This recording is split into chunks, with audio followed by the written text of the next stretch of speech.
begin the third lecture on an introduction to the Old Testament. In our last lecture, we looked at what God said in Genesis from the viewpoint of studying the entire Old Testament. God called Abram for the purpose of blessing all people after man's fall. To bless all people in the world, God made a promise with Abram. In order to use Abram as a gateway through which people are blessed, God said He would make him into a great nation. God said He would give him land. By making him the source of blessing, God said every nation will be blessed through Abram. Genesis 12. God promised Abram descendants, and He did want to give him descendants. But Abraham did not have any children up to the age of 99. He tried through human ways to have children. At the age of 86, Abraham had Ishmael. However, God gave Abraham a child when he was 100 years old. During Abraham's generation, people lived to an old age, but they did not have children when they were 100 years old. His wife, Sarah, could not have children, for she was 90 years old, long past her biological childbearing age. But God gave Abraham a son, Isaac, when he was 100 years old. If we look at Genesis chapter 21, we see the story of God giving Isaac to Abraham. God gave Abraham Isaac when he was at an age that could not bring a child into the world. God miraculously gave Abraham a son. God's miraculous power, not Abraham's efforts, made it possible for all people to be blessed through Abraham. Abraham's son Isaac grew up. But in Genesis chapter 22, something strange happens. God tells Abraham to offer Isaac as a sacrifice. This is very difficult for us to understand. God, He said He gave Abraham a child, and now He orders Abraham to sacrifice the child. Abraham obeys God's command and takes Isaac and his servants to Mount Moriah. They arrive at the mountain in 3 days. In Genesis chapter 22 verse 5, Abraham climbs the mountain with his son, but he tells the servants to wait. Genesis chapter 22 verse 5 says, "Then Abraham said to his young men, 'Stay here with the donkey. I and the boy will go over there and worship and come again to you.'" This verse is important. Abraham says, "I and the boy will go over there and worship and come again to you." The verse here says, "I will go over there and worship and come again to you." Abraham believed that God would receive the child as a sacrifice and then bring him back to life.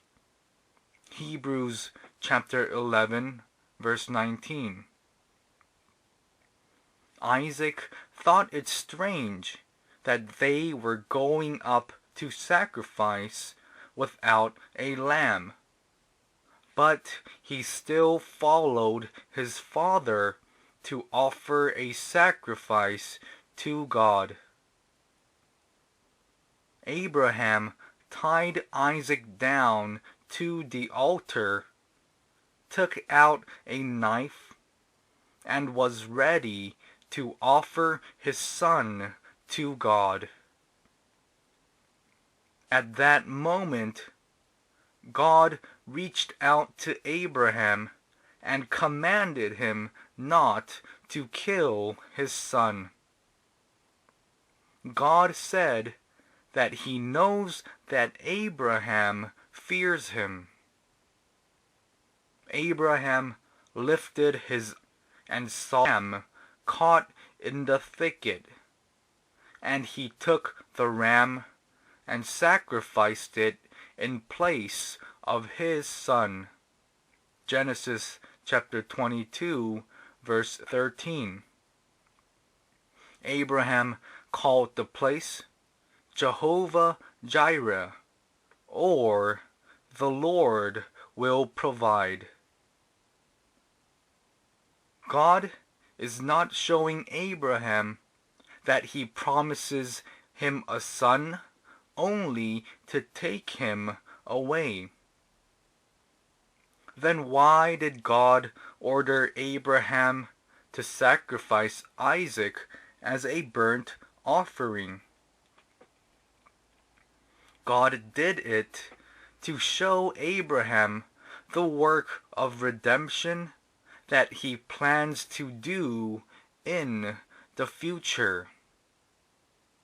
God wanted to reveal to Abraham the way in which he will bless all people through him. It is the way of atonement. Abraham had the faith to sacrifice Isaac, died in Isaac's place as an atonement sacrifice. Until Jesus comes, the Old Testament teaches about Jesus, who will fulfill the work of salvation, of atonement. From Abraham's time, God reveals the method of salvation through the principles of atonement. Genesis chapter 22 verse 18 says, "And in your offspring shall all the nations of the earth be blessed, because you have obeyed my voice." It says, "In your offspring shall all the nations of the earth be blessed." God's purpose, also the purpose of the Old Testament, is to bless all the nations through Abraham's offspring will carry out his work of salvation according to the principles of atonement seen in the sacrifice of the ram in Isaac's place. In other words, Jesus died in our place. He became the Passover lamb, and through him we receive blessings before God. This is the lesson he gives us through Abraham. After the incident, God protects Abraham, and he wishes to see Isaac's descendants. God prepared a wife for Isaac. If we take a look at Genesis chapter 24, we learn about the type of wife that God gives to Isaac. Rather than selecting a woman living in the land of Canaan, God chooses a relative in town to be Isaac's wife. God brings Rebekah, Abraham's relative who is living in Haran, to Canaan. Isaac and Rebekah get married. God protects and guides the offspring of Abraham's descendants. Isaac and Rebekah are married and have 2 sons. They are the twins Esau and Jacob. Of the 2, God chose Jacob. Genesis chapter 25 verse 23 reads, "And the Lord said to her, 2 nations are in your womb, and 2 peoples from within you shall be divided.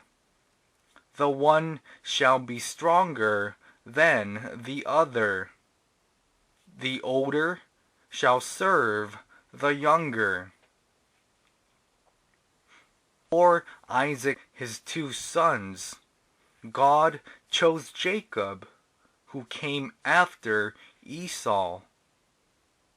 The firstborn is not always chosen to be one of God's people.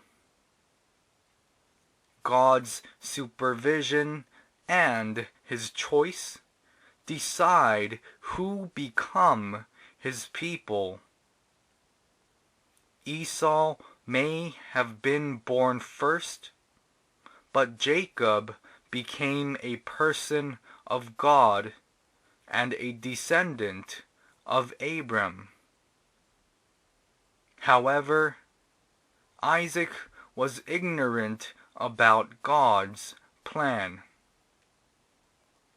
When Isaac had grown old and was soon to die, he wanted to give his blessings to Esau. Isaac loved eating the meat that Esau had hunted. Thus he wanted to bless Esau. Isaac told Esau to bring some meat to eat before he dies, him his blessing. However, things did not proceed as he had planned. The reason is his wife, Rebekah, loved Jacob more than she loved Esau. When Esau went out hunting, Rebekah dressed Jacob to look like Esau, and Jacob received his father's blessing. Isaac thought Jacob was Esau, so he gave him his blessing. Esau, upon learning about this, tried to kill Jacob. Jacob had stolen his blessing. Jacob was someone who had a greed for God's blessing. Even though God had chosen him, he tried to gain God's blessing through human ways. One in the past, Esau, who was hungry from hunting, sold his birthright to Jacob for a bowl of stew. This time, when Esau had gone hunting, Jacob stole his blessing. Jacob deceived his brother and stole from him God's blessing. Jacob could no longer live with his parents in his hometown. Because Esau was trying to kill him, Jacob fled to his uncle's house. God had chosen Jacob and had planned to bless him according to his will. However, because the person tried to take the blessing before it was to be given to him, there was a problem. Isaac should have been more careful and attentive, and Rebekah should have waited. It may seem like people are in control of every situation, but it is God who does everything. Jacob, receiving God's blessing as had been planned, left his home and went to Haran, his mother's hometown. On the way to Haran, Jacob encounters God at a place called Bethel. In Genesis chapter 28, verses 14 and 15, God tells Jacob that he will be his God. At Bethel, Jacob resolved to serve God. He went to his uncle's house in his mother's hometown, Haran. At this place, Jacob falls in love with Laban's daughter, Rachel. To receive her as his wife for 7 years. 7 years later, the day of his marriage, he wakes up to see not Rachel, but her older sister, Leah. His uncle Laban had deceived him. Jacob made this argument, and Laban spoke. He said that in his hometown, the younger sister does not marry before her older sister. But if Laban was an honest man, he would have told Jacob these details 7 years earlier. Jacob received his blessing by deceiving his brother. Now, Jacob was deceived by his uncle Laban, who was one step ahead of him. Thus, Jacob works for an additional 7 years and married Rachel. Jacob, who would deceive someone to steal God's blessing, was deceived again. He worked hard at his uncle's house, but he didn't receive fair wages. Jacob had many sons, but he did not have enough property to be independent. For this reason, Jacob asked Laban to pay him fairly. When asked about the method of payment, Jacob responded that he wanted the speckled and spotted animals. Jacob had worked for many years, but he was not properly paid. Because of the miraculous work of God, Jacob came to own many beasts. His property grew, and Laban hated Jacob for it.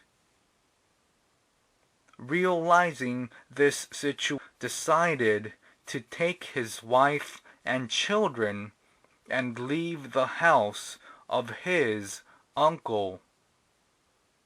God also told him to leave. He left his uncle's house to return home, but there was one unresolved problem. The problem was his relationship with Esau, who wanted to kill him. In Genesis chapter 32, Jacob sends people to see if anyone is waiting for him. The people who went to scout the land return, and they tell him that Esau has 400 men waiting for Jacob. Overcome with fear, Jacob prepares a gift. He also calls his family members separately. Jacob prays that God will hold on to him and deliver. However, his heart is not at peace. His entire family first had to cross the Jabbok River. Sending his family across the river first, Jacob remained and trembled in fear. At this time, a man appeared and wrestled with Jacob. Jacob wrestled all night with this man, but the man could not beat Jacob. The man touched Jacob's hip bone. Jacob slumped when his bone was touched. He realized that this was a special man he was dealing with. Jacob held onto the man and asked him to bless him. The man asks, "What is your name?" Jacob says, "Jacob." He had said that his name means the one who deceives. Replies to Jacob. He says that Jacob is no longer his name, and says that he is to be called Israel. The name was given to him to show that God will be with him, that he had wrestled with God and prevailed. Jacob, by deceiving others, tried to receive God's blessing with his own strength. He came to realize something after wrestling with God at the bank of the river.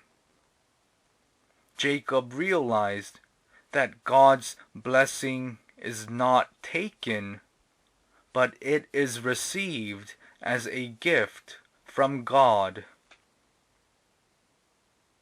Jacob understood that he should long for God's grace, to be victorious in his grace. Receiving this grace, Jacob meets Esau without fear, and he amazingly makes up with his brother. Jacob now had to part with his brother and go to Bethel. When he first left his home, Jacob vowed to God that he would worship him at Bethel. Yet, for some reason, Jacob did not go to Bethel, but he stayed in Shechem for a long while. Bethel is not far from Shechem, but Jacob remained in Shechem. While he was there, he encountered a problem. We need to go to where we must go and worship God. Shameful things happened to Jacob. His daughter Dinah was raped by Shechem's chief. Because of this happening, Jacob committed a great sin of killing the people of Shechem. Jacob learned an important lesson in Shechem, that he must go to Bethel. He realized that he should worship God and go forward to God at that place. When Jacob returns to Bethel and worships God, God makes a new promise with him. Genesis chapter 35 verse 11 says, "And God said to him, I am God Almighty. Be fruitful and multiply. A nation and a company of nations shall come from you, and kings shall come from your own body." God blesses Jacob's descendants, and he prophesies about the births from his line. Jacob especially loved Joseph, born of Rachel, from his 12 sons. Early on, his father had loved Esau, and Rebekah loved Jacob. In this way, Jacob loved Joseph. Living in his father's favoritism, Joseph did things to make his brothers angry.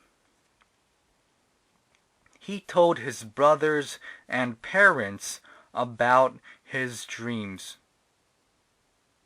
In his dream, sheaves of grain, along with the stars, sun, and moon bowed down to him. He told this to his parents and his brothers. Joseph's jealous brothers and his parents both interpreted the dream as predicting Joseph's future as an important. His brothers despised Joseph, and one day Joseph, at his father's request, went to meet his brothers. Pasturing their flock from a faraway place, the brothers met with Joseph, whom their father had sent on an errand. They grabbed Joseph and threw him into a pit. The brothers wanted to kill him, but Judah suggested that they sell him to the Ishmaelites. The brothers sold Joseph to Ishmaelite merchants who were passing by. They go to their father and lie to him. They say that an animal killed Joseph. Jacob, who favored Joseph, was deeply saddened, and he wailed in his miserable situation. In the midst of this, the Bible talks about Judah. Judah, who sold his brother Joseph to the Ishmaelites, leaves his family and moves to the region of Canaan. Judah leaves his family and marries a foreign woman. His wife gives birth to 3 sons and dies. Judah sends his sons off to marriage. His eldest son gets married, but he soon dies. Judah gives his eldest son's wife, Tamar, to his second son in marriage. But his second son, too, dies. The surprised Judah sends Tamar back to her father's home. He didn't want to give his third son to Tamar.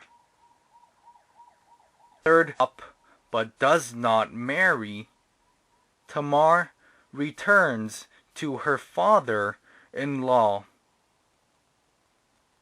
She returns not as his daughter-in-law, but as a prostitute who deceives her father-in-law and sleeps with him.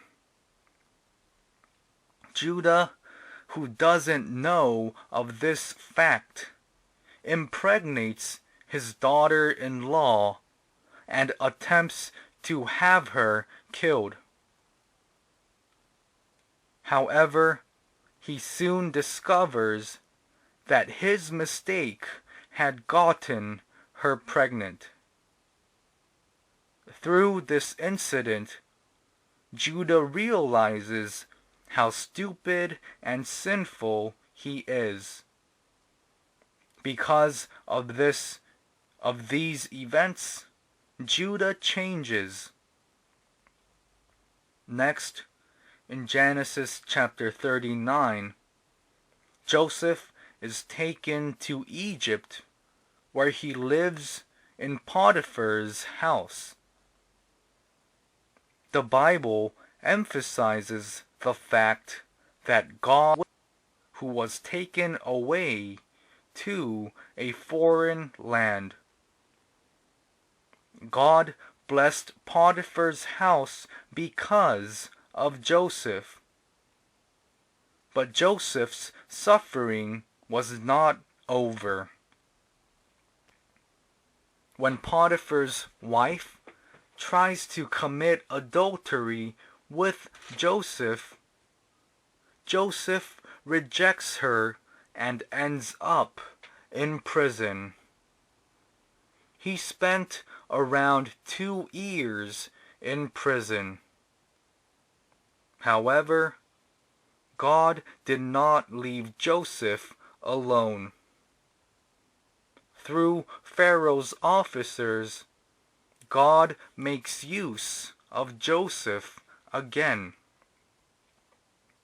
Joseph found the opportunity to interpret an extraordinary dream. Pharaoh himself had this weird dream. No one could interpret the dream, so they asked Joseph to interpret it. Joseph interpreted the dream. He became governor of Egypt. Joseph realized how he had arrived at such a place. God had given him the amazing dreams. Joseph married and had 2 sons, Manasseh and Ephraim. Manasseh means, God has made me forget all my hardship. And Ephraim means, God has made me fruitful.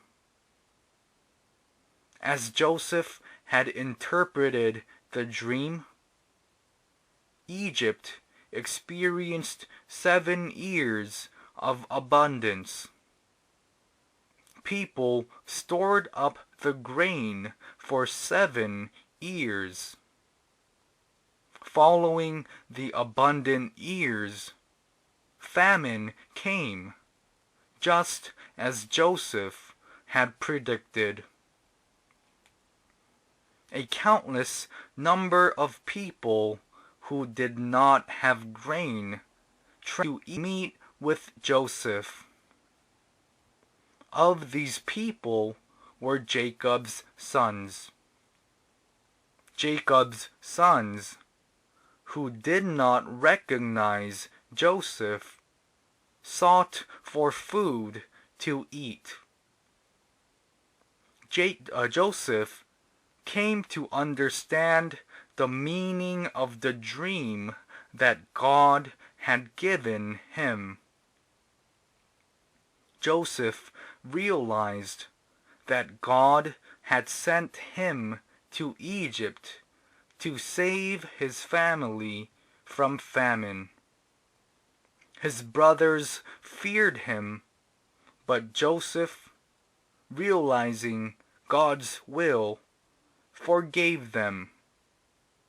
Joseph gave his family of 70 the best land in Egypt to live on. When his father passed away, his brothers feared him, but Joseph comforted his brothers. We find this message in Genesis chapter 50, verse 20. Genesis 50, verses 20 and 21 say, As for you, you meant evil against me, but God meant it for good, to bring it about that many people should be kept alive, as they are today. So do not fear. I will provide for you and your little ones.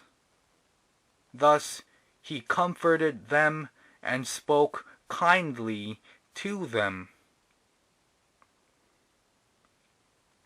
Joseph's dreams were not the product of his ambition.